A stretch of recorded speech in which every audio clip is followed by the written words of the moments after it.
welcome everybody. Thanks for joining us. I know we've done the Zoom meetings, Zoom conference calls, or however you want to call it, for the last year, basically, since the pandemic began. So this is a good way to get information out to you all virtually. I'd love to be with you in person, but unfortunately, we're not doing that at this point. Thank you again for joining us. For those of you who have never been to one of our networking meetings, we used to call them networking luncheons because we had them over lunch. Now we're calling them networking meetings. And the purpose of the meeting really is to connect you all. For the most part, individuals in the meeting are in our 9-county service area, but we have a lot of statewide agencies as well. Like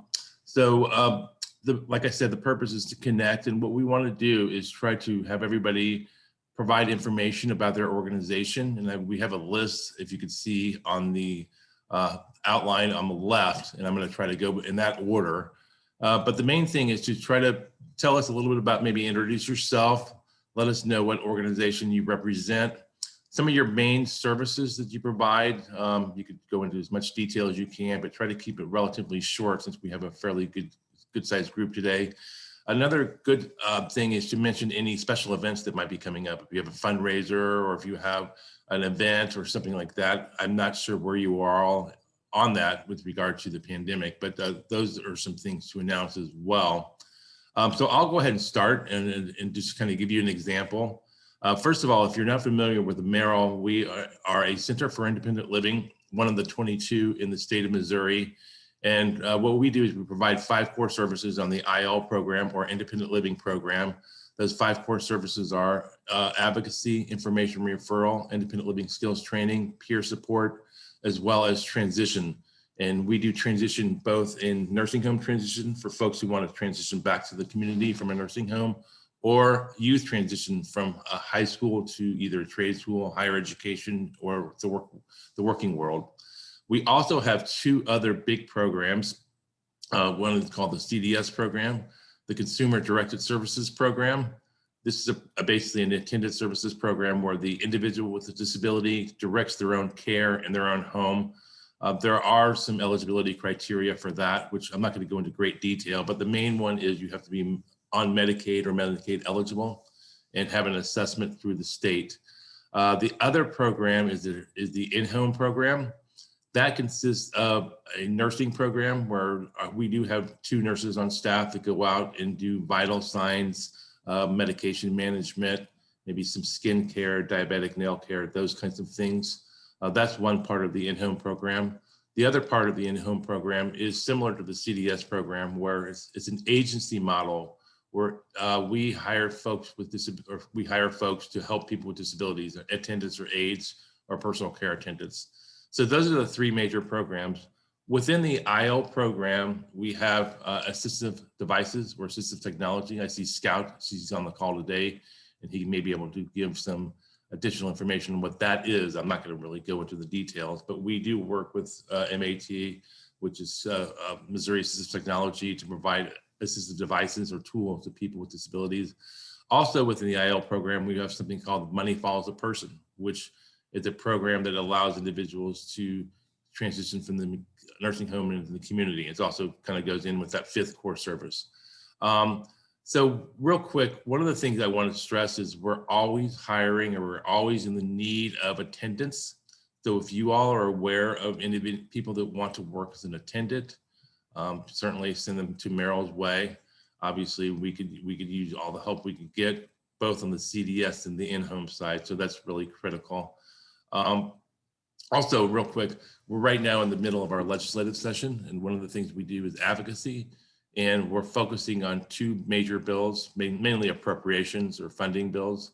One is the House Bill 2, which funds our independent living program, and the other one is their House Bill 10, which funds all the home and community-based services programs, the CDS and the in-home programs. So if you have any advocacy in your blood, feel free to give the legislature a call and tell them that we need funding for those programs. You could reference MERIL, you could reference Centers for Independent Living, you could reference rate cuts or rate increases for the home and community-based services, or you could just give me a call and I could tell you a little bit more about what we're advocating for. One last thing before I go to the next person is that we are in the market for hiring a full-time CDS specialist, mainly a home visit person. So if you know of anybody that wants to work at MERIL, this is a full-time job with benefits, that certainly give us a call or give Deanne Young or Christopher, who's on the call as well. They're in the HR department.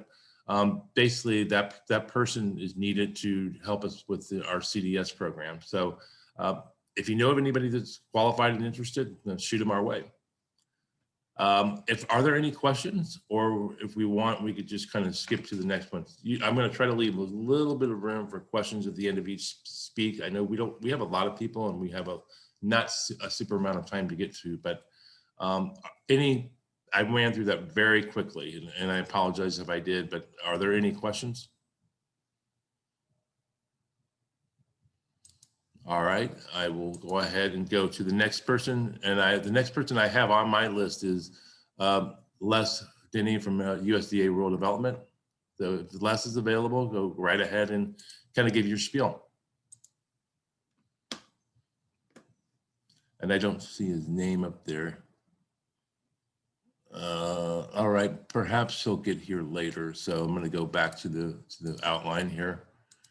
The next we have Rita from Northwest Missouri Regional Council of Governments. Is Rita Walinga available? Oh, Rob, this is Christopher. I think you're looking at one of last year's lists. Okay, I apologize. I can't see the one. If you don't mind, Christopher, I'm referencing the one you sent me from the email yesterday. Is there a larger one, or if you want to announce this next speaker, that'd be great. Sure, I can announce the next one. The first one, I don't think we have Jane White from Andrew County Health Department. Jane, if you are here, go ahead and speak up. All right, and now we can go to Barbara. So I think Barbara from DHSS is on the call. So Barbara, you're up. Thank you, Christopher. Hello, everybody. I work for Department of Health Senior Services, Special Healthcare Needs. I'm an RN service coordinator. And what we do is we do an HCY program for children from 0 to 21. And then we have a waiver called the MFAW waiver, who is for individuals who received private duty nursing prior to turning 21 and continue to need intensive, high quality home care and private duty nursing. So we not only for Medicaid authorize their nursing services or personal care aid services in the HCY program, but we try to assist the family in connecting with the other services they need to care for their family and their loved ones. Thank you. Are there any questions for Barbara? I do have a quick one. You are obviously your office, you're a state employee, and what does your office serve in terms of the geographic scope? I serve actually 16 counties in Northwest Missouri. So I cover everything that MERIL does plus some others. And I neglected to mention that we covered 9 counties. I'm not going to go over all of them, and Barbara's certainly not going to go all over hers because there's a bunch of them. So, any other questions for Barbara? Thank you so much. And Christopher, again, I'm going to defer to you. The thing is too small for me to read. All right, yeah, no problem. I think we can move on to Rita from the Adult Brain Injury Program. Rita. Hi, everyone. My name is Rita Zotto, and I work for the Department of Health Adult Brain Injury Program. And I'm going to see if I can figure out how to share my screen here. Okay, I want to share, first of all, my map. So this is showing you what coverage area across the state. I cover the northwest corner of the state. I cover 19 counties, Region A, and that's my contact information for the Adult Brain Injury Program. And can you see the fact sheet now? I clicked over. Yes, great. Okay, so I'm a TBI service coordinator. We serve individuals with traumatic brain injury from the ages of 21 through 65 who suffer a TBI. They have to be a Missouri resident, 21 through 65, and be medically eligible. And then if they're financially qualified, then they also can receive some rehabilitation services. And those services are down at the bottom of the page. And they include neuropsych evals, adjustment counseling, transitional home and community support, pre-voc employment training, supported employment follow-along, and special instruction. So those are the services that we provide. We also are making referrals to the new brain injury waiver, and it's a Medicaid waiver that serves adults with traumatic brain injury also. So if someone is more medically involved that needs more therapy type services that the waiver provides, then we will refer those folks to the waiver. And they can be dually enrolled in both the waiver and the Adult Brain Injury Program. If you have any questions, please give me a call. My number is 816. I'm going to give you my cell number, 816-649-8838. My office number is 816-539-2144. Thank you. And I have a question, if you don't mind, Rita. Mhm. You mentioned the eligibility, the age eligibility of 21 through 65. What is there a financial criteria, eligible means test or anything like that, or is it open to anybody that has a brain injury? Anybody can be enrolled in the in our program. But if they're over 185% of poverty, they do not qualify for the paid services, which is the rehabilitation services down at the bottom. But we can provide service coordination and we can connect them to resources in the community. And do you serve felons? Yes, we do. Mhm. And I have a quick question. You said that there's a new waiver, the traumatic brain injury waiver. Do they need to be qualified through DMH to be able to access that waiver? Yeah, it's a Medicaid waiver, and we refer you to Erin, and she would be the one that would do the intake for that. Okay. So just give me a call and I can give you her contact information. Okay. Well, I just was wondering if it was different than the regular DMH intake. Yeah, it's not a DMH waiver. It's a Medicaid waiver, and it's through Department of Social Services. Department. Okay. Thank you. I appreciate that. Mhm. Very good questions, everybody. Are there any other ones?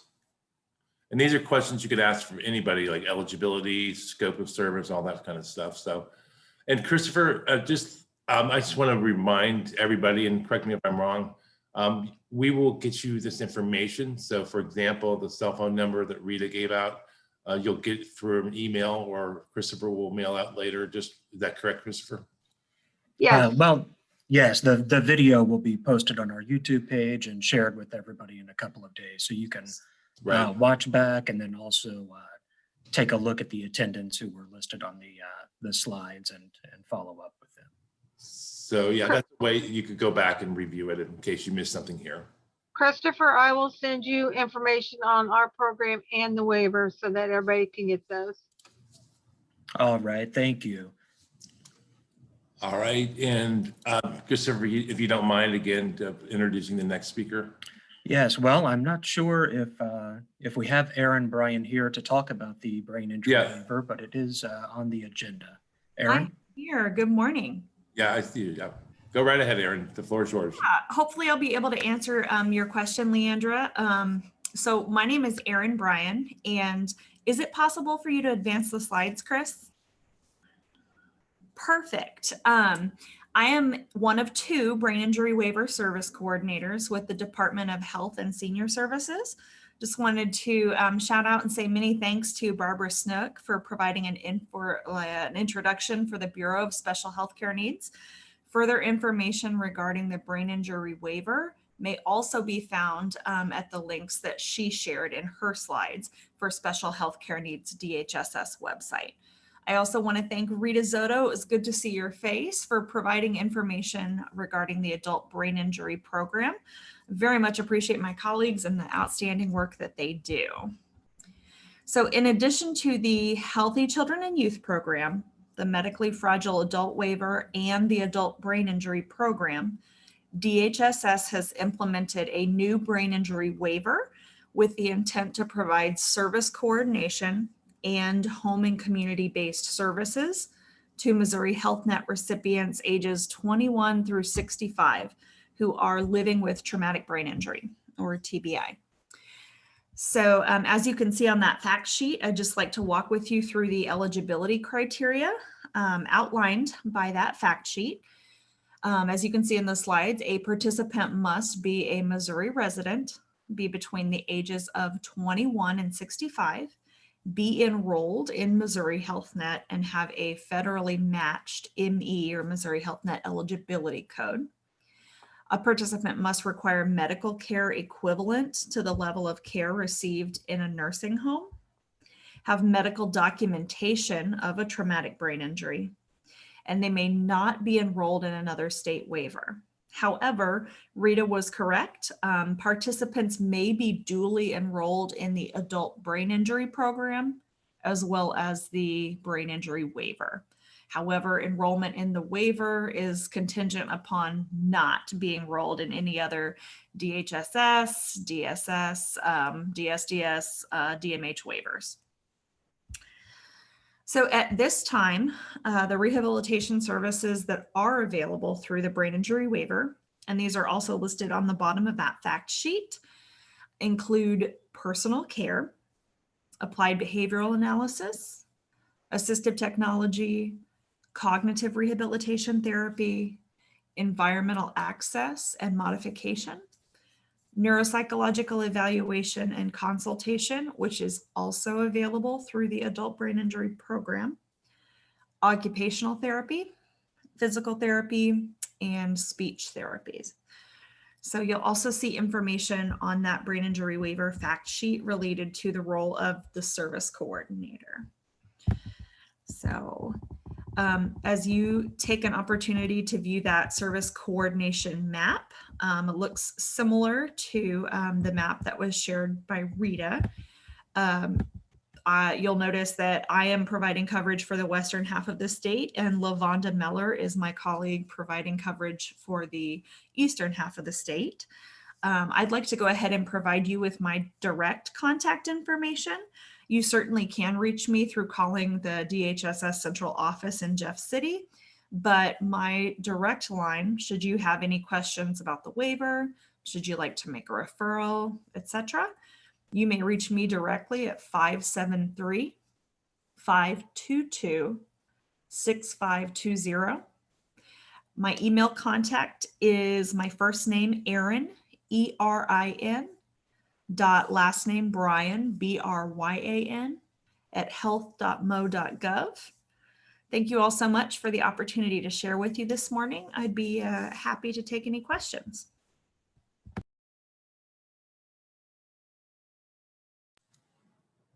Are there any questions for Erin? And it looks like you have a very large service area, that's for sure. Just a little bit, yeah. Can I ask a quick question? What is the waiver amount? Is there a set amount on that waiver? Yes, ma'am. So, and did that clarify about DMH versus?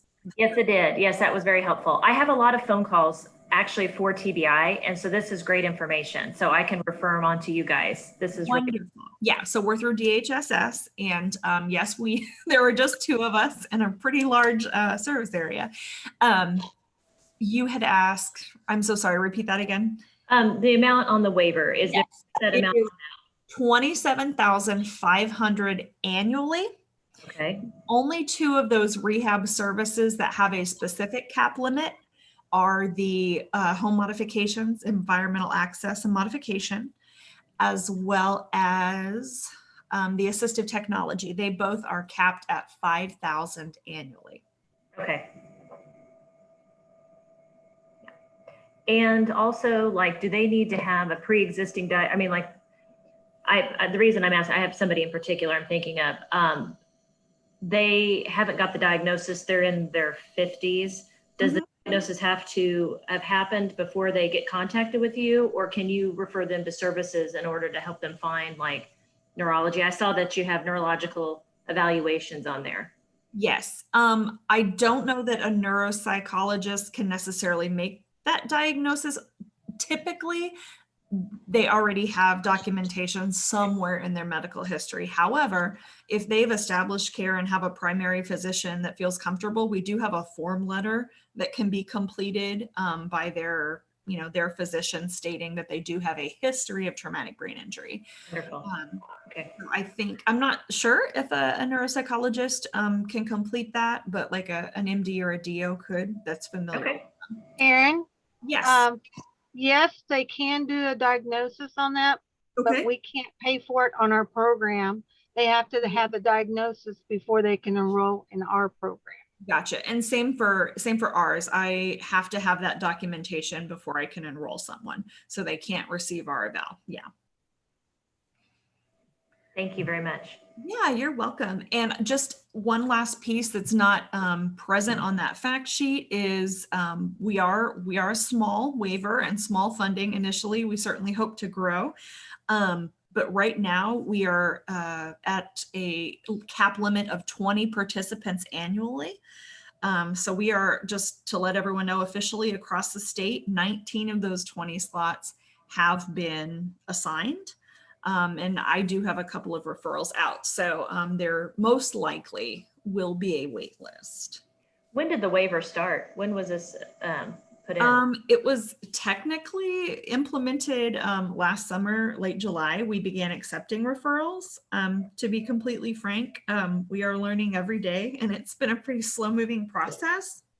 The other service coordinator and I are still not 100% able to utilize the Seymour system to authorize services. So we've really been at a standstill for quite a while.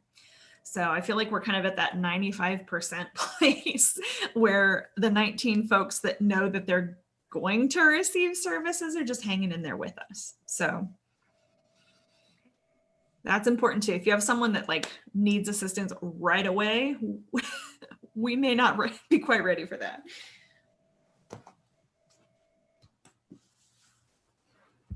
That's great information. Thanks so much, Erin and Rita. Wow. Yes, thank you. Very good questions. Are there any other questions for before we move on? All right. And again, Christopher, if you don't mind introducing the next speaker. Yes, I think we have a Missouri Department of Mental Health, Tasha Taylor. Okay, go take it away. Good morning, everybody. I think there's a squirrel out in my front yard, so you may hear my little dog in the background. I apologize for that. I am Tasha Taylor. I have been with the state of Missouri for 18 years. I started out with Department of Corrections in the treatment program and vocational rehabilitation for many years. I'm familiar with several of you in the community. Right now, I'm an agency tiered support consultant for all of Northwest Missouri. I cover the 12 counties. And what is an agency tiered consultant? I wish I had a 30-second elevator speech that I could give you that ties it all up, but we just do so much, it's hard to explain everything. Basically, I go into ISLs, I work with the agency. I also go into group homes and work with the agency staff. I train the agency staff in something called tools of choice.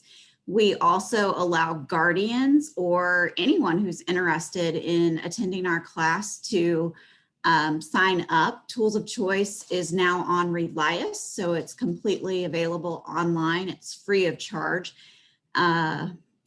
We then have a virtual workshop, which is about 6 hours long, broken up over 4 weeks to practice the skills that they learned during the Relias training. And then we work with the agency and provide universal strategies training. So we really help people develop an action plan, help them in case we go to managed care. We're basically getting involved, helping providers to get things in place that they would have to have if managed care comes in, so that they can still remain in business. So if anybody is interested in the training, you can go to Department of Mental Health. Our training is all listed under agency tiered supports. And if you can't find the link, my email is very generic. It's my name, Tasha, spelled Tausha, Taylor, at dmh.mo.gov. So I'm pretty easy to find. We'd be happy to talk to anybody about our services and in more detail about what we do. Are there any questions for Tasha, the dog, or the squirrel?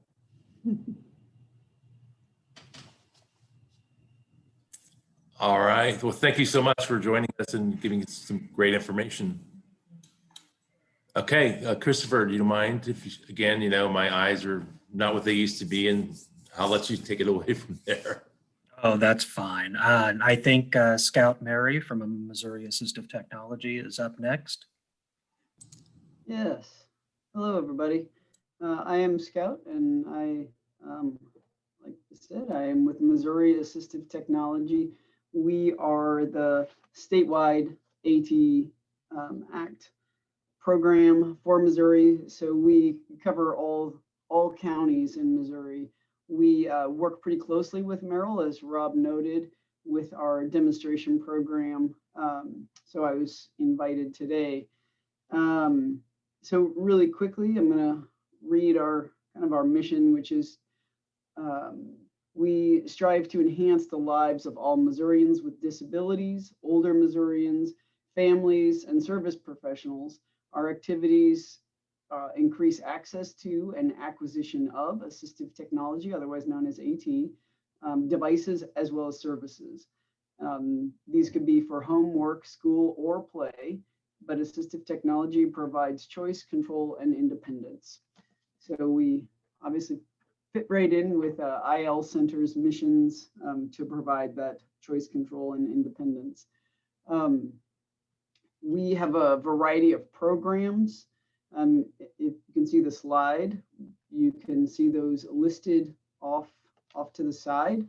We have a device loan program, which is great. Any agency can sign up to borrow equipment.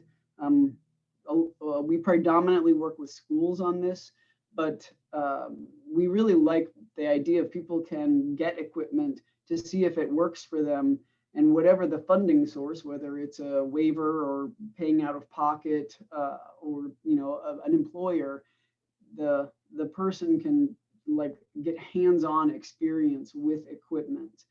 And the way we might work with MERIL is somebody might go in and see some equipment that they want to try. MERIL might not want to loan out their equipment for a few weeks, so they can borrow ours. We loan it to the agency, who then loans it to the individual, and they have that chance to really try a couple of keyboards for a couple of weeks to see if they're going to meet a need. And so that's kind of both our demonstration as well as our loan programs. We do low interest financial loans for assistive technology. We have a large reuse program. So our demonstration programs and our reuse programs are actually spread across the state in various locations, predominantly IL centers.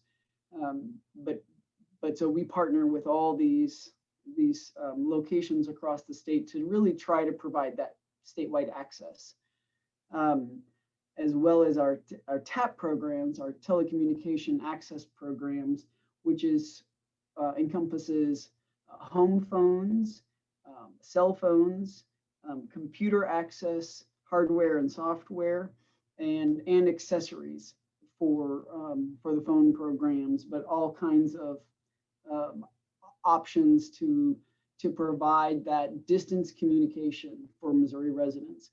There is an income cap for those programs, but it's quite generous.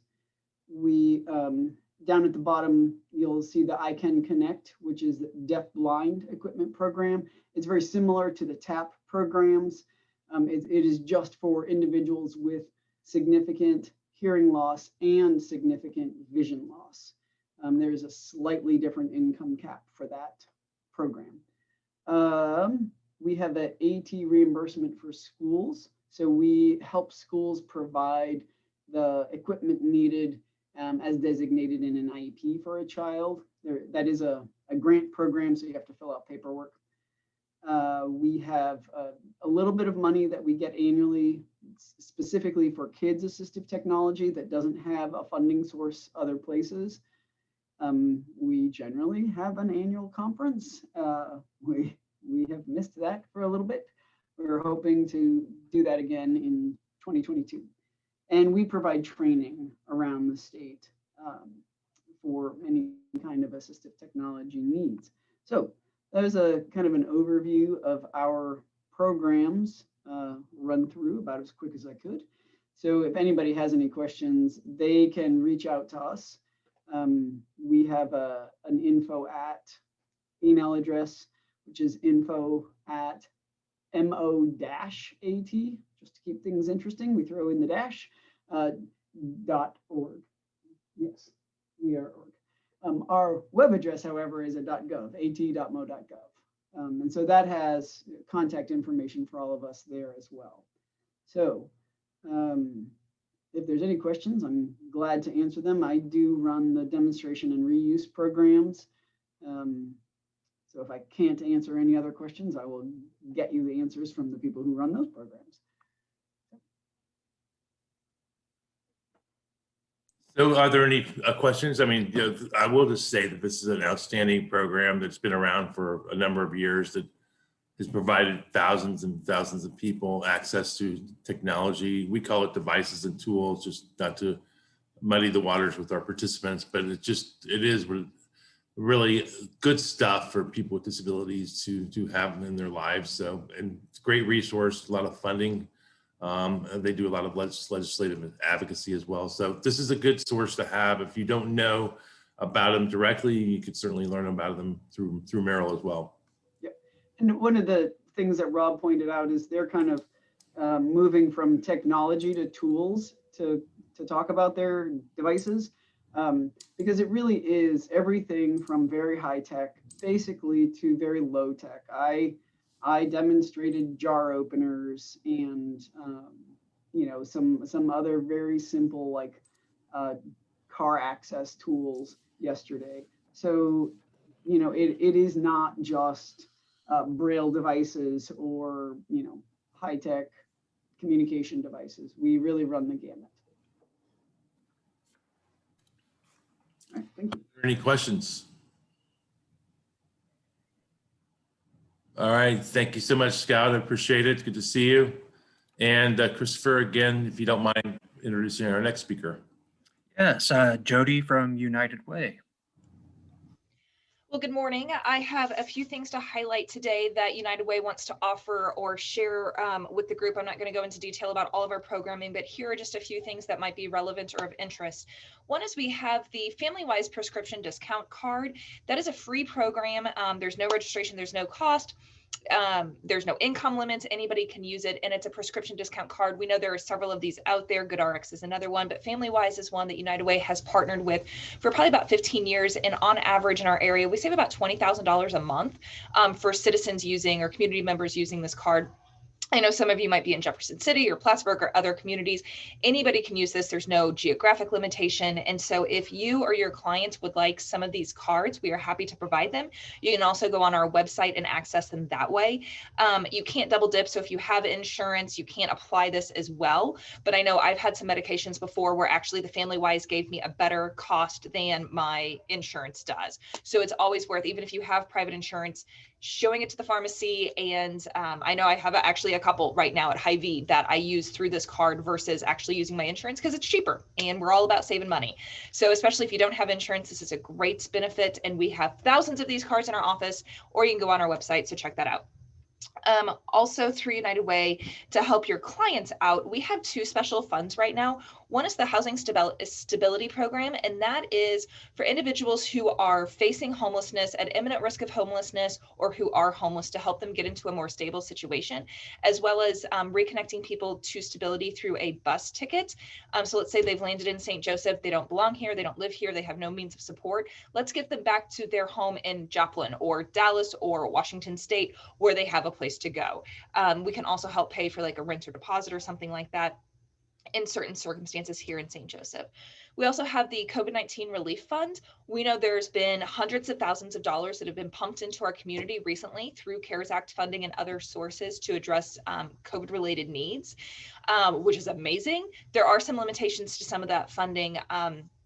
For example, there are some funds that can't be used to pay a municipality. So that means if you live inside the city of St. Joseph and you are behind on your sewer bill, those COVID funds can't help pay your sewer bill because that goes to a municipality. Well, maybe that's where our COVID relief fund can come in. There's also, there's a lot out there for renters, but a lot of homeowners might have been impacted by COVID-19. And so maybe that's something we can look at, is helping support that family when they've been impacted by COVID. Our fund is a lot more flexible because it's local community money that we've invested into it. And so in some of these examples, in some cases, an individual might have had to have been exposed to COVID or been quarantined or something like that. We're able to help people who maybe they lost hours because their employer had to shut down for a couple of weeks, or they were a waiter or a waitress and they got hours cut back or that type of thing. They've been impacted by COVID too, even if they didn't have a diagnosis. So if you have a client, we'd be happy to talk to you about those circumstances and how we may be able to support them. CVERN is another resource. Some of you are involved in CVERN. That's our Community Volunteer Resource Network. Through United Way, we have the United Way Volunteer Center, where we work to promote volunteer opportunities from across the community and all sorts of different nonprofits. So if you are a nonprofit and you want to promote volunteer opportunities, please see me, because we'd love to get that posted and it's out there for the community to access. But we also have our monthly meeting for volunteer resource managers. It's an opportunity to connect, network, share opportunities, and that type of thing. So if you're interested, let me know. And then the last thing is, we have office space for rent or sale. So we have a big building. We had some tenants, they moved out. So right now it's just United Way on the main floor. A lot of you have been to our office. We have a lot of office space for rent. So if you are looking for office space or know of somebody, please let us know, because we're great people to work with and we provide baked goods. So there you go. That's what I got. Thank you all very much. All right, that was very slick and quick. Thank you so much, Jody. Yes, office space. We have a big building as well. If you want a big building, we have one too. So, commercial real estate's kind of in a weird situation right now. But in any case, are there any questions for Jody? I mean, they do a lot of really good stuff here in St. Joe, and we've worked with them considerably, and they do some other stuff she didn't mention. So, but anything that she mentioned that you have questions about? All right. Well, thanks again, Jody. Good to see you. And Christopher, again, if I don't mind utilizing your eyes and your voice, to announce the next speaker, please. All right. I'm not sure if I see on the participant list here, Ralph from Red Cross. I don't think so. All right. Let's try Becky from the Afl-Cio.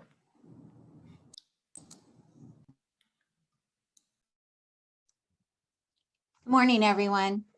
I'm Becky Gatch with Afl-Cio Community Services. I've been working here almost 12 years, and we are the information and referral service for the United Way. So all of those things that Jody well, not all of them, but the funds that Jody was just talking about, the housing stability, the COVID fund, we have been working very closely. Jody and I talk quite often about those funds, and we get a lot of phone calls, especially lately, about people who are struggling because of COVID. Many of you that are on here, I know, probably know our number off the top of your head, but if you call 816-364-1131, that will get you to the Help Me hotline. We take calls. It shows on here the counties that we serve, but honestly, we take calls from all over the United States. We never know where we're going to get a call from. So we may not be able to get them to a service that can help them in this area, but we can try to connect them to their local 211, which if all of you don't know, if you call 211, that will get you to your local United Way. So we can hopefully get them connected to someone in their area that would be able to help them. Here in the very near future, we're hoping that you will be able to get online and access. It's going to be our community line, and you'll be able to get online and access all of those resources, and that will be at helpmenow.org. I know Penny Adams, my boss, who I know all of you know, is working on that, and I'm not sure exactly the date on that, but I do know that she said here in hopefully the near future that will be up and ready to go. Let's see. Chris, are you able to advance the, there you go, thank you. We also do, we have emergency assistance services here, which we just get small amount of funding from churches or individuals once in a while. So we're able to kind of help people who fall through the cracks that we can't necessarily find someone. For instance, if we have someone that's needing prescription assistance, and we normally would refer them to Family Guidance for a voucher that they have, that they can do a once-a-year voucher to help with prescriptions. If they've already used that, or they won't help with narcotics, if it's a pain medicine or a narcotic or something, then we maybe are able to help with that. We do a lot of gasoline assistance for people to get back and forth to work, or to get to medical appointments if they don't qualify for other programs that help with that. So just a variety. Again, we never know what kind of phone call we're going to get for that, but we just help with a variety of services when we can through that emergency assistance fund. We also do the screening and the paperwork for the Lions Club Eyeglass program. So if you know anyone who is in need of eyeglasses, they do have to live in St. Joe. It's only for adults. If children need help with eyeglasses, we refer them to the school district, to their nurse, to the school nurse, because the school district has funding for that. But for adults, the Lions Club, they have to live in St. Joe. They have to have not had glasses through the Lions Club before, because they only help one time. They have to qualify income-wise. If they qualify for food stamps, they qualify for eyeglasses. And if they have not had an eye exam within the past year, they would have to get an eye exam, and we give them a referral to go to Family Guidance, and Family Guidance gives them that voucher that I was telling you about. They can either use that for prescriptions, an eye exam, any kind of medical. So then they go get their eye exam, and then O'Brien Eye Care is where we refer the people to actually go get their glasses through the Lions Club. We also do the Diaper Depot. The Diaper Depot was a program that was actually developed by Leadership St. Joe Project. And they were running that, a girl was running that, and through the YWCA, and it was getting a little overwhelming, I think. So we ended up, they brought the diapers here, and so now we are doing that program through our agency.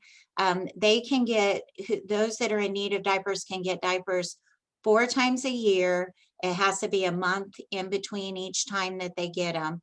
And there's really no income guidelines or eligibility guidelines. We just fill out paperwork, ask for some identification, and it's really pretty easy to do that. We also have a fairly new program we've been doing the past couple of years called Heartwarmers.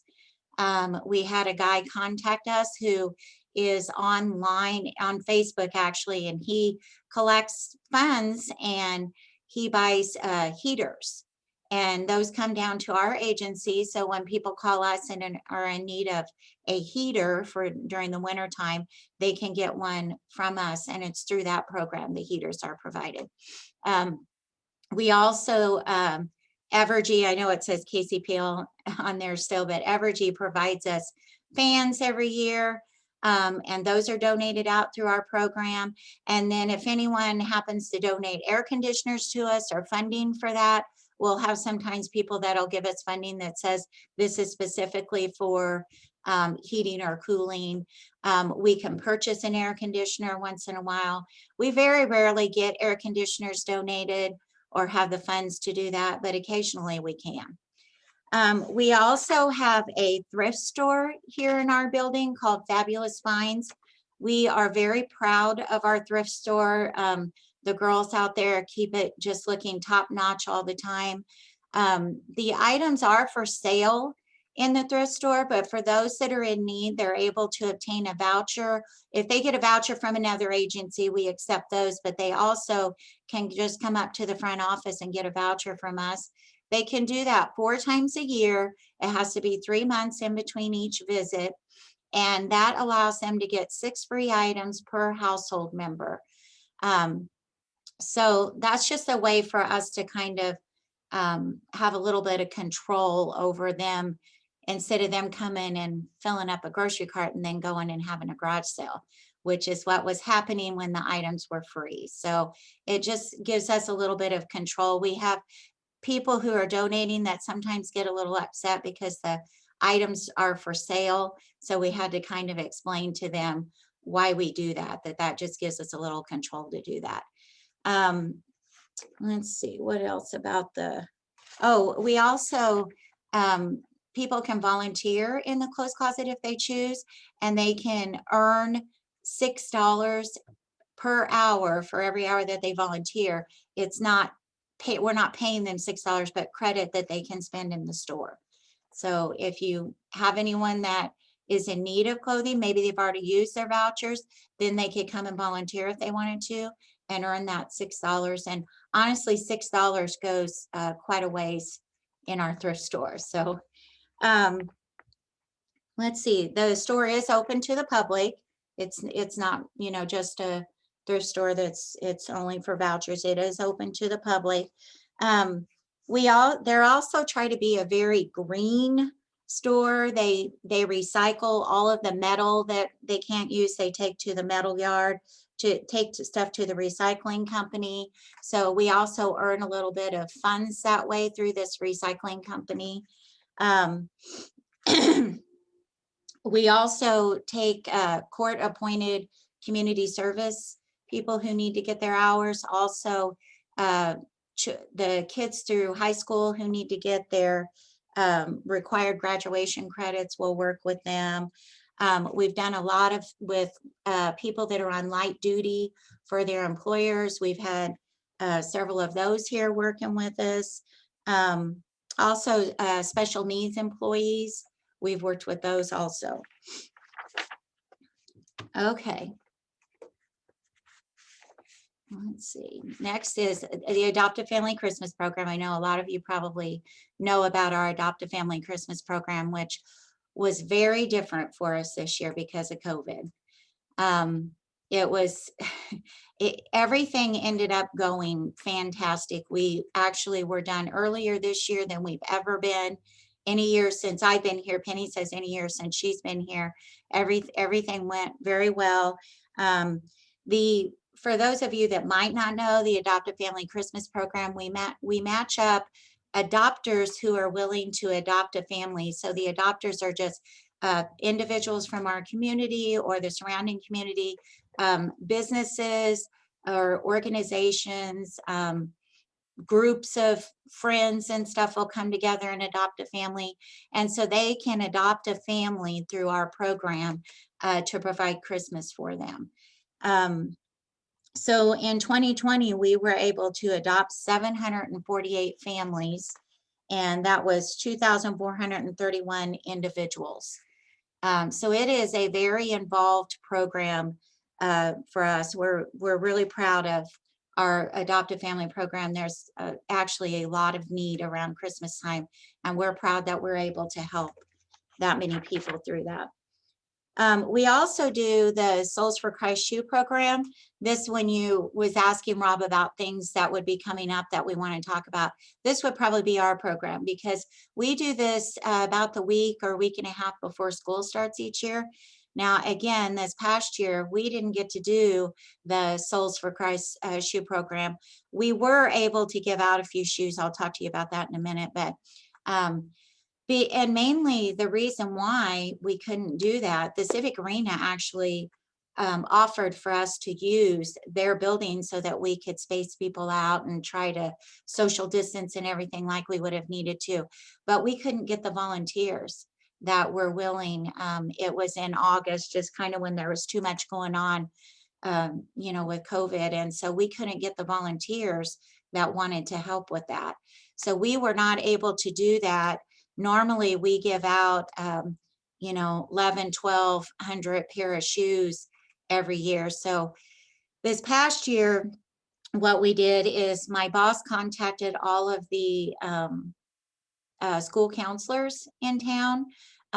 We service Andrew, Buchanan, and Donovan counties, and she contacted all those school counselors and told them that if they saw children that had a need for shoes, that they could contact us and that we would leave the shoes, because we still had shoes donated, and that we would, we organized all those shoes, separated them by sizes, and little girls, you know, boys, men's, women, separated them all out, so that then when we got a call, we could go search for those shoes. And we were able to give out, I think it was what, we had 114 children that received shoes. So nothing like what we normally gave out, but we at least were able to distribute a little of those. And we are hoping that this year we'll be able to run that program like we're used to running it. But of course, you know, just like everything with all of us, it's just wait and see. So anyway, I think that's about all I have. Does anyone have any questions?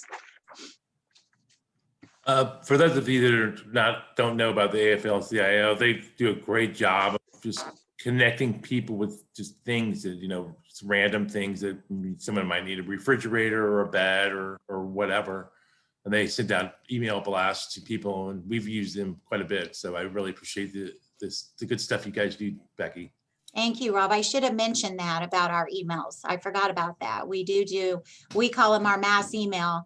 And so if you are not on that list, if you want to email me, it's Becky, BECKY .Gatch, GACH @helpmenow.com. And just ask to be added to our mass email list, and I can make sure that my boss gets you added on that. I don't have the capability to send those. They come from Penny, but they go to all the social service agencies in town, churches, the schools, the hospital, anywhere where we think that we may be able to come up with some assistance for someone. And that is just for things like Rob said, a refrigerator. It may be, you know, someone that is in need of, they've gotten a housing voucher and they can't move in until they get those appliances or whatever. And it's like a last minute desperate situation. So we will send an email out, and we get really good response to those emails. So just let me know if you want to be added to that. All right. Good stuff, Becky. Thank you. Thank you. Are there any other questions for her? Okay, moving along. Again, Christopher, I'm gonna have you announce the next speaker. All right, I think we have Tracy from the YWCA. Hi, everybody. So I'm Tracy Mcchristy. I am the Volunteer and Outreach Coordinator here at the YWCA, and I have quite a list of services. If you'd ignore that screen just for a moment, we'll get to that. But with our shelter, we have, of course, housing for those who are domestic violence victims of domestic violence. We also have outreach services for them. So we have a domestic and sexual assault advocate. Though that person goes out to the hospital when there's a crisis call, when someone's been assaulted. We also have volunteers that go out there in the night between 5 and 5 a.m. To respond to those calls. We have a bilingual outreach specialist now. That position hasn't started quite yet. We have to fill their original job spots before they can move on to the new opening. We also have an outreach specialist for rural counties. We'll have more information about that later. But again, another situation where she's moving from one position to another. So we've got to fill hers before we can move on. We do orders of protection here at the YWCA. We have domestic violence advocates that are here during the day and night, but we also have a court advocate who can help with orders of protection. That person can go to court with anyone who's going through domestic violence, and there's charges and whatnot.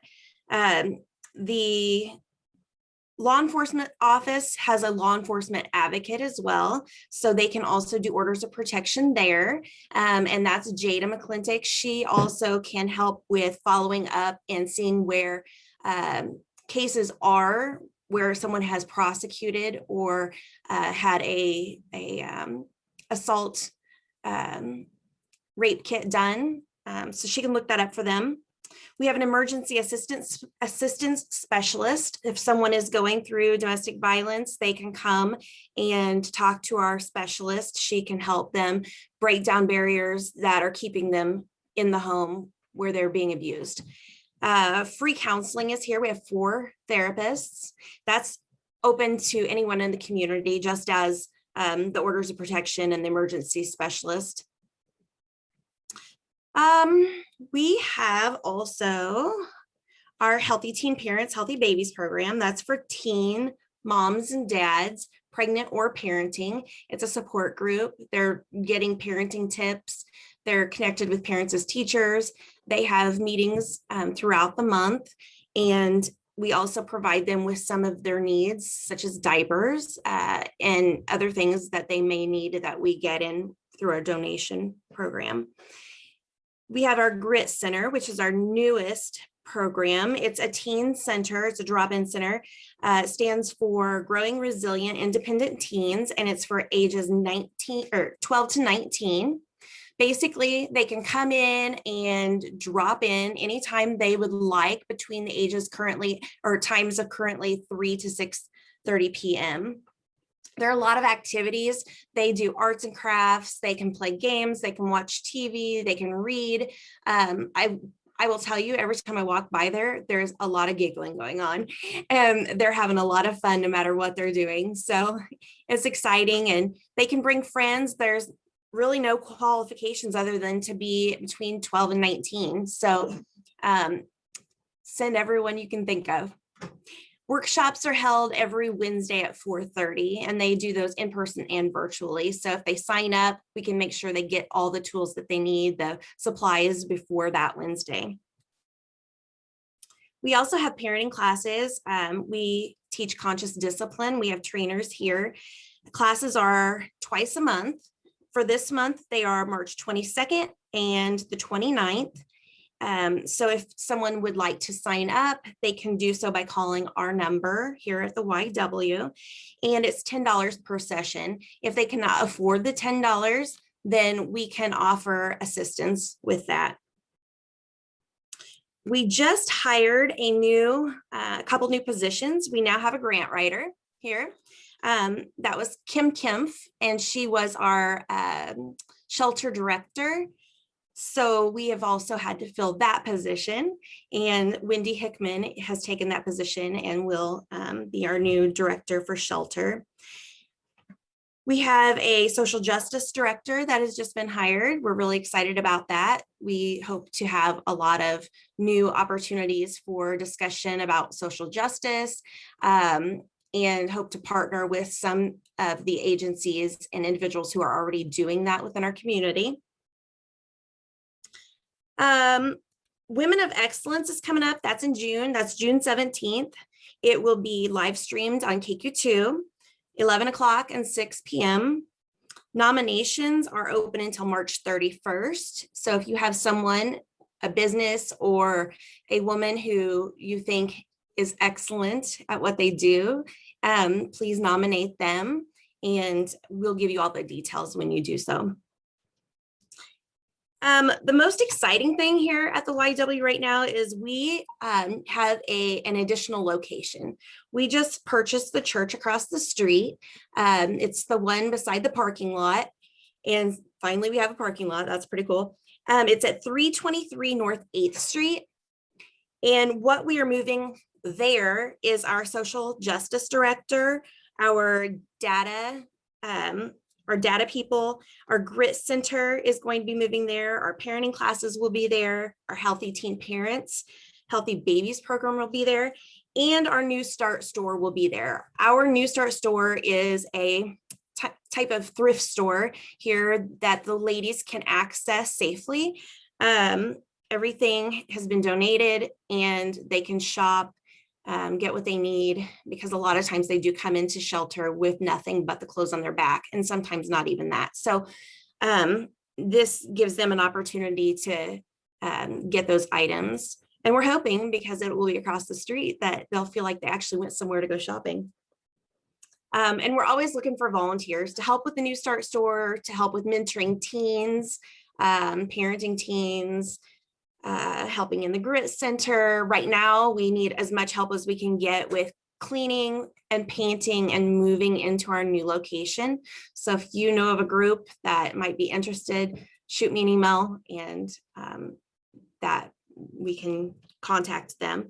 And I did not mention, if you could go back to that slide, we have a childcare center that is for anyone in our community. And they also practice conscious discipline. They have a curriculum that they use for the children. The teachers are amazing, truly amazing. We have 2 that are going through trainings every Saturday, and they're becoming the trainers for their curriculum. So ages are 6 weeks to up to 6 years. Just come in and check it out. If you ever want to just peek in, you can do so. That's, I think, all we have. Thank you so much. I appreciate your time on that. Any questions?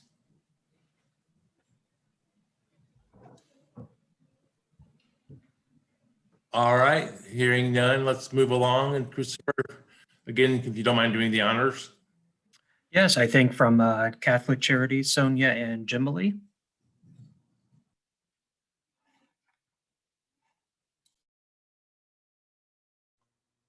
They emailed today. I saw that they couldn't make it. Yep. Are you guys there? Can you Oh. guys hear me? Oh, they can. Yeah. Sorry about that. We're having a little bit of technical difficulties over here with my computer. So good morning, everyone, and I'm really happy to be here. I just wanted to touch base on a little bit. My name is Sonia Campbell. I'm a community housing programs manager with Catholic Charities. I run the housing program, St. Joe Permanent Housing and Home Plus Housing in the St. Joseph area.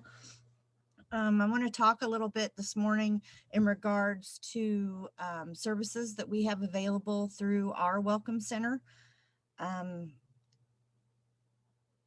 Right now, we can help with mortgage payments. If the person is behind on mortgage payments and they're behind due to COVID-related issues, we can help with that. We can also help with lot rent for a trailer if it's COVID-related. We have funding for rent, utilities that are COVID-related. And we also have help with food cards. If you know a family that is behind, needs help purchasing food or whatever, they can come in to the Welcome Center between 1 and 3. We also have rent for non-COVID related and energy assistance. And Katie McCowan, she's our lead in our Welcome Center. She'll be able to help you if they call the Catholic Charities numbers. They can access the website and set up an appointment with her, or just call in and speak with her, and she'll be able to get them an appointment to get them the assistance that they needed. Right now, I'm going to turn it over to Jimmy that's going to talk a little bit about the Welcome Center. She's actually been with Catholic Charities for quite a while, but she just recently took over the SFBF program. So I'm going to let her introduce herself and talk a little bit about the Welcome Center. Thank you, Jimmy.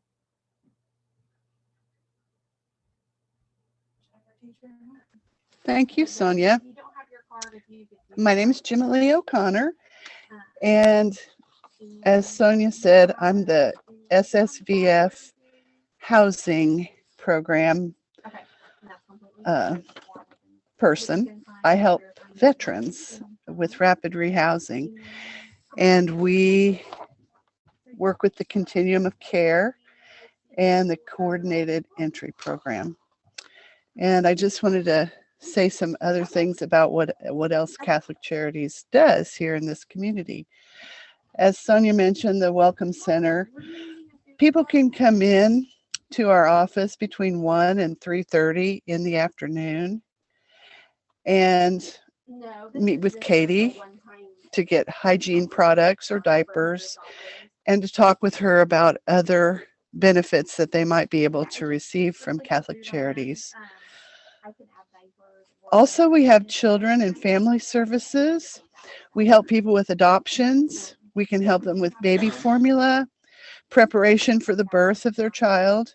They do developmental assessments and referrals for safety products, and they have various classes for parenting skills. We also have an employment services specialist here. She helps people develop their resume, interview skills, job search strategies, employment preparation, and job retention skills. We have Sonia's program, the housing services, and they do a lot of work helping people keep from being homeless. So we do a lot of different things here. We're open in our office 4 days a week. Our schedule is from 8 to 5:30, Monday through Thursday. And so if people need any kind of the services I've mentioned here, they can contact our office during those hours, Monday through Thursday. And that's all I have for right now.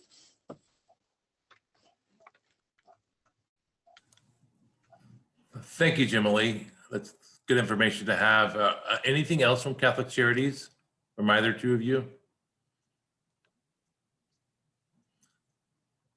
If not, are there any questions from the folks on the rest of the folks on the call? Rob, I was wondering if they could tell us what the qualifications are for the non-COVID rent assistance. And so either, I I guess, think it was Sonia maybe that talked about that. For the non-COVID related rent assistance, they would need to bring in like their lease, their W-9 from their landlord if they have it, and the reasoning why they were behind on their lease or their mortgage. And then Katie takes that information and files it and fills out forms in order to get them approved for help on that. And is it only up to a certain amount of help that they can get, or? It's depending, I think it's 1 month. And then it's dependent on how far they're actually behind. Okay. And is it a once a year help? I'm not sure on that. Okay. So, but I know if they say, 6 months ago, they had it all caught up from one place through assistance in town. And then, they come to us.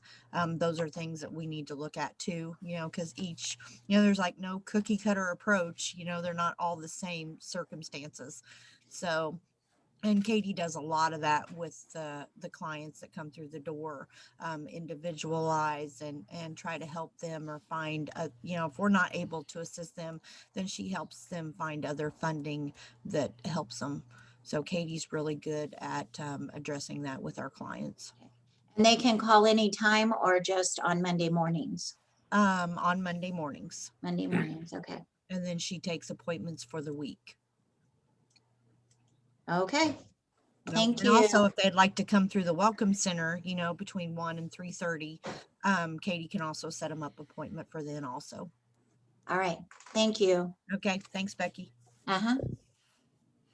And if you guys have any other further questions, don't hesitate to drop me an email or, put it in the chat box, and we'll be happy to help you any way we can. All right. Are there any other questions for either Sonia or Jim Lee? Very good information. Thanks so much. All right, we're going to move along and to the next person. I could barely see it, but I'm still going to let Christopher. Progressive Community Services. Hello, my name is Leandra Buford, and I am one of the family navigators at Progressive Community Services. There's two of us, myself and Colette Cox, and what we do is we work with individuals and families that have developmental disabilities, and we work on helping them find resources within the community. So this is wonderful. And we also help and facilitate if they need help with a DMH application so that they can plug into targeted case management with Progressive, because we are the local SB 40 board. And then that way they can get a support coordinator if they need to. We also provide intermittent support. Sometimes we just have families that just need to know where to go or to help find a diagnosis or a very specific thing. And they can just use family navigation, and we can help point them in that direction. There's no fee or any kind of eligibility to use our services. Anybody can call at any time. And we get a variety of calls. Some of them are, most of them are disability related, but it's been wonderful sitting in on this because we have many different calls from different assistants for rent, the traumatic brain injury. We have a lot of phone calls for that as well. But yeah, we're open to helping the community, those within the disability community. We also provide Good Life groups, and we have a podcast. Our Good Life group, we provide workshops, and we've been doing everything via Zoom, of course. The next one we have coming up is on March 23rd from 5 to 6:30, and we'll be discussing for families, it's like an Iep workshop. If they have questions regarding their child's Iep, we kind of help go through the process for them and give them support in that area. We also have, like I said, our podcast is called Building Buchanan. And you can see here, we just launched our new website, and it's really awesome. All the information that I've talked about can be found on this website. There's things about targeted case manager, support coordination, family navigation, different upcoming events. So like I said, you can check it out. I'm trying to think. Oh, and Disability Rights Legislative Day is also coming up this month. It's Thursday, March 23rd. And it'll be a virtual thing. The rally is from 11 to 12. And then you can visit with legislators from 12 to 4. So I encourage anybody who is interested to take part in that. And that's what I do. All right, and you're progressive. I know you guys just serve Buchanan County, or do you serve, because you're just SB 40 board for a county? So I'm assuming it's Buchanan. Yeah, we are SB 40 board for Buchanan County. However, and for example, if somebody that lives within Buchanan County needs help with a DMH intake, I can do that within Buchanan County. Outside of that, we usually direct them to the Albany Regional Office or talk to their local SB 40 board. But we also have people from other counties that do call that may come to Buchanan County for different events or services. For example, we might plug them into the Northwest Missouri Autism Alliance. We also work a lot with UMKC. So if people call and there's not services within this area, we might direct them to Missouri Family to Family through in Kansas City. So even though we primarily work with Buchanan County, when it comes to, like I said, the intake and the DMH part, we get phone calls kind of from all over, and we try to plug them into services within their area. Other questions? All right, thank you so much, Leandra, and I appreciate all the great work you guys do over there. I've talked to Heather a few times, and I love what you guys do. Okay, Christopher, let's go ahead. All right, I think we're ready for Matt Berry. Good morning, everybody. I'm Matt Berry. I'm with Congressman Sam Graves' office. If you're not familiar with the district, it's basically the top third of the state of Missouri. Basically, if you go about one county north of I-70 and then go all the way across the top of the state, That's our district, just kind of as a ballpark. So we cover 36 counties, and we will help with any sort of federal agency. So anything from VA benefits to taxes, immigration, the big stimulus checks have been a huge deal over the last year. People that didn't get them or there was a problem or anything like that, we can interact with that agency to help kind of move things along. Just really Social Security benefits. If somebody's getting Social Security disability at, say, 20%, and their doctor says they should be at 80% or 90%, and they're having trouble with that, we can intercede and help our constituent with that. Same with VA disability benefits. Really, any name a federal agency and we can help with it. But that's really about it. Anything. I mean, we've done a little bit of everything over the years. So if it deals with the federal agency, then all we've got to do is get a form filled out and away we go. So if you have any questions? Yeah, I'm just curious, and that constituent services is always kind of an overlooked function that you guys do, that, you know, that you focus on the politics and whatever. How many calls you get just a year, a month, or any time frame? I'm just curious. I've always wondered that. You know, it's kind of funny. It kind of just goes in waves where we'll go for a week with just kind of updates and what's going on with my case and that sort of thing, to well, and I use this example sometimes, when Angelina Jolie adopted a kid, like in Cambodia, I think is where it was, Southeast Asia, suddenly we had tons of cases with people wanting to adopt from overseas. Right. And so it just kind of, there's no rhyme or reason to it. Every once in a while, a rule will change. A few years ago, National Guards people had to pay a windfall tax on their Social Security. And so somebody sued and got that changed.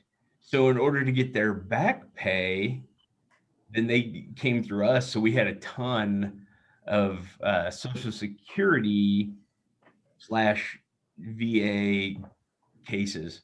So it's just things like that. You never know when it's gonna one thing or another is gonna get hot, and that'll be where all the cases are. Lately, Right. though, it's been income tax returns and getting stimulus checks has been a huge deal. Yeah. Last year. Yeah, How many it's fast. people work in your office? Well, here in Kansas City is where I'm sitting right now, but we do have an office in St. Joe at the courthouse. But we've got 5 people in this office, and then we have kind of floaters, because we've got one gentleman that lives over, well, kind of in the middle of the state, over a little bit by Livingston County area. And then we've got somebody that lives in Hannibal that works for us. And then we've got our entire DC staff, and then our committee staff on top of that. So here locally, though, there's like 4 or 5 people. Okay, and so that's the point person, like if we would direct somebody to that office. Yes, you can always, if you have a question or there's somebody, you run across somebody that's having a problem, just have them call the office. And we can get the form to them, and we can get, most people nowadays like to have them emailed to them, the form that we need, but we can fax it or snail mail it. However, I mean, I've even hand delivered them to people's houses before. So, I mean, it really is, it depends on what the situation is and everything like that. But yeah, just have them call the office.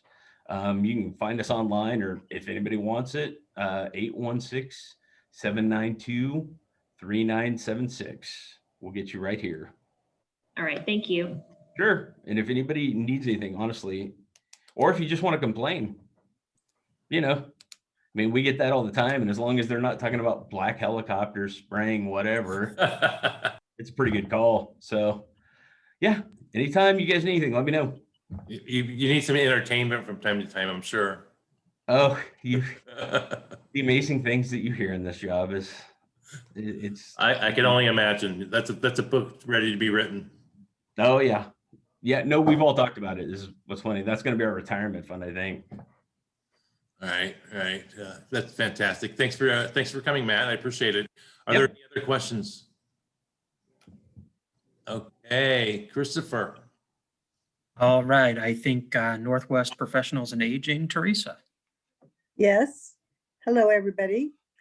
I just wanted to take a minute to inform some of you who do not know about Northwest Professionals on Aging. Basically, we're just a networking group that has like the home health, nursing homes, rehabilitation facilities.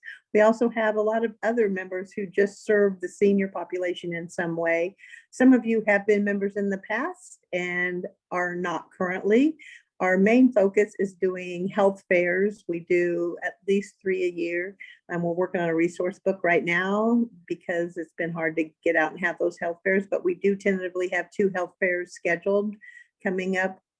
We have approval for those. So if anybody would like to join us, even if you can't make it to the meetings, we always meet the second Tuesday of the month. And we actually did meet for the first time this month. So we're hoping, we're in large areas spread out, and sometimes you have to scream to be heard, but it was nice to see people's face again. So we're optimistic that things are going in the right direction, but there is the brochure and the application is on the back, and we would love to have any of you who would love to join us. And like I said, for $25 a year, even if you just want to be on the mailing list, so you have contact information for all of those resources in one place, we'd be glad to have you. Thanks. And I have one question, and maybe there are other ones. Now, your geographic scope is how many counties do you serve? Basically, we have membership from probably Donovan in Kansas, Andrew, Buchanan, up to Maryville, over to Cameron, south a little bit. We have some northern Kansas City agencies as well. Thank you. Uh-huh. Other questions? All right. Thank you so much, Teresa. Okay, Christopher, I think we're moving along to the next one. Yes, Notaway County Services, Association of Group Homes. Hey, everybody. My name is Josh Good, and I'm with Notaway County Services and Association Group Home. I am with the Employment Division and Building Independence Divisions. I'm relatively new in that role. And so I don't have tons of information, but I definitely know how to connect you with people that have the information if you have questions. Just give you a short view of what we do. We've got residential respite, which is covered in our community living division, and our building independence consists of personal assistance, community integration, and independent skill development. And then we also have employment services, where we do pre-vocational work, career planning, job development, job coaching. And we've also got a behavioral science department. And I know there's lots more information that I could give you, but that's just the highlight. Okay, that's great. Is there anything else you want to add, or any questions? No, I'm glad to be part of this and just start networking with y'all and hearing what everybody else is doing. And so I'm just kind of soaking it in and writing people's names down. So Just to remind you, we do have an office in Maryville, so I'm not sure if you've met Lauren Lynch. Maybe since you might want to look her up. We do some similar but different things, but Okay. she might be a really good resource for you up in Notaway County. Lauren Lynch. Thank you.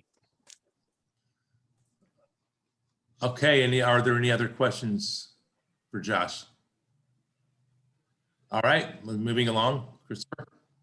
All right, we have the Missouri Western State University Center for Entrepreneurship. Hi, good morning, everyone. I'm going to be very quick and very sweet. So I am from the Center for Entrepreneurship and Center for Workforce Development, so two centers. So on our Center for Entrepreneurship side, what we do is we mentor and we train small business owners and entrepreneurs around town and in this region. So we've helped people start business, walk them through a business plan, finance, and we always have workshops. So if you know anybody that wants to start a business, it might not be in your profession or in your organization, but even your people friends and families, you can always send them our way. All of our services are free and they're all confidential. I would love to share my screen, but I don't know if I can. But the Center for Workforce, let me see if I can. Let me know if you can see it. Whoops. So the Center for Workforce Development, we offered different certificates and courses, and these are all non-credit courses, and it's due at your own pace, all online. And you can go check that out at missouriwestern.edu/workforce, and there's different certificates you can go through, as you can see here, and certificate in leadership, entrepreneurship, data analytics, online learning, sustainable management, HR. So if you want to go through that, if you have any questions, let me know. We also have some free courses available. Creativity in teams and organization, critical thinking, and personal creativity. So that's pretty much the whole my spiel. If you have any questions at all from any of those centers, let me know. And I wrote a whole bunch of stuff down. I'm glad to meet everybody here as well.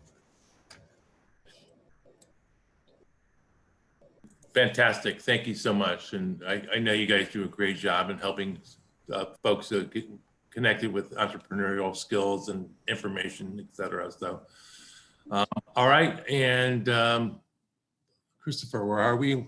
We have a couple more. Oh, I think we have one more, and I'm not sure if Becca is here. Becca, are you here? Becca emailed me and said that she might not make it today, but she wanted to give some information about Missouri Family to Family. They are a statewide network of families that offer free support to people with disabilities, special health care needs, and their caregivers.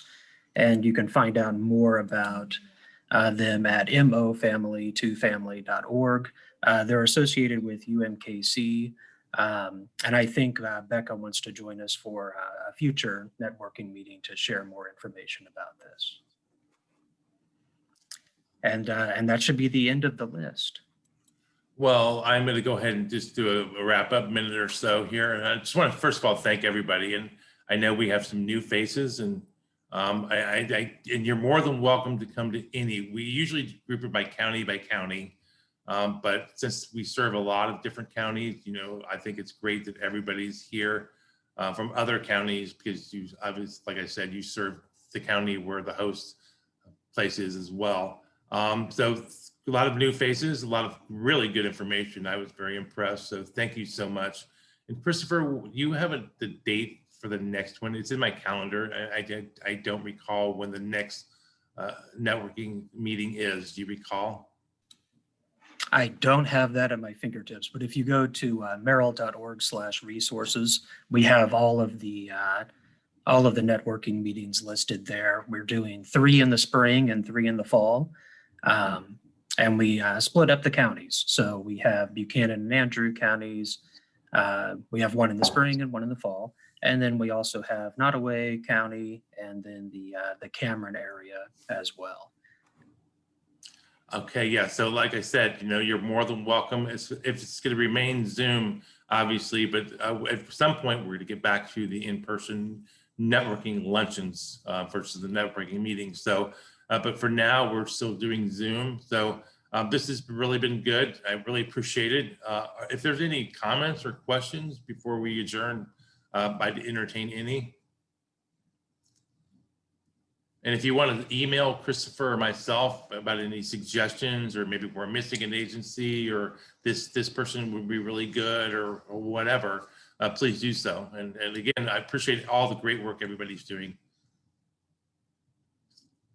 All right. If there's nothing else, I'm going to say that we've kept to our time constraint almost precisely. My watch, I have 10:33. I think we started at 10:03, so we could cheat a little bit. So we were right at the 90-minute mark. So thank you, everybody, and hope you have a great day. And hopefully the weather keeps improving and it'll be summertime pretty soon. All right. Okay, everybody. Goodbye. Take care. Thank you, Rob. All right. Have a good one. Bye-bye. Thanks, Rob.